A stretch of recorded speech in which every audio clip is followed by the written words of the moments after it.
প্রিয় দর্শক মণ্ডলী, আসসালামু আলাইকুম।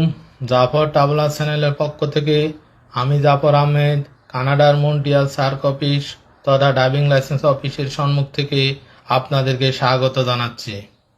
আজকে আমি আপনাদেরকে কানাডার ড্রাইভিং লাইসেন্স সম্পর্কে আমার বাস্তব অভিজ্ঞতা শেয়ার করব, যা আপনাদের কাজে আসতে পারে। কিছুক্ষণ আগে আমি ড্রাইভিং লাইসেন্স পরীক্ষায় অংশগ্রহণ করে সফলতার সাথে উত্তীর্ণ হয়ে সার্ক অফিস থেকে বের হয়ে আপনাদের সম্মুখে আসলাম। আপনারা যারা কানাডা আসার জন্য চিন্তা ভাবনা করছেন বা প্রস্তুতি নিতেছেন, তাদের উদ্দেশ্যে বলবো, আপনারা কানাডা আসার সময় চেষ্টা করবেন সাথে করে বাংলাদেশের বিআরটি এর ড্রাইভিং লাইসেন্স নিয়ে আসতে। এতে করে আপনাদের অনেক সুবিধা হবে, কেননা এখানে নতুন করে ড্রাইভিং লাইসেন্স করতে প্রায় 2 বছর সময় লেগে যায় এবং মোটা অঙ্কের টাকা খরচ হয়।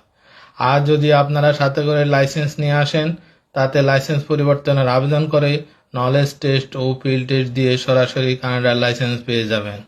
কোনো ড্রাইভিং স্কুলে ভর্তি হতে হবে না। এখানে ড্রাইভিং লাইসেন্সের গুরুত্ব অপরিসীম। এখানে ড্রাইভিং লাইসেন্স পেতে হলে প্রথমে 3টি বিষয়ের উপর নলেজ টেস্ট পরীক্ষা দিতে হয়, যেমন 1 traffic rule, 2 road sign and traffic signal, 3 driving and road safety. Traffic rule এবং রোড সাইন পরীক্ষা 8-এর মধ্যে 6 পেতে হবে এবং রোড সাইড সেফটি পরীক্ষায় 12-এর মধ্যে 9 পেতে হবে এবং প্রতিটি বিষয় আলাদা আলাদাভাবে পাশ করতে হবে। কেউ যদি 3টি বিষয় পরীক্ষার মধ্যে একটি বিষয় পাশ করে, তাহলে তাকে পরবর্তীতে 2টি বিষয় পরীক্ষা দিলে হবে। অর্থাৎ যে বিষয় পাশ করবে ওই বিষয় আর পরীক্ষা দিতে হবে না।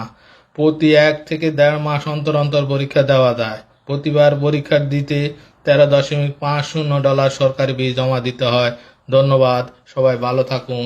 জাফর ট্রাভেলার চ্যানেলের সাথে থাকুন। আবার দেখা হবে কোনো এক নতুন স্থানে।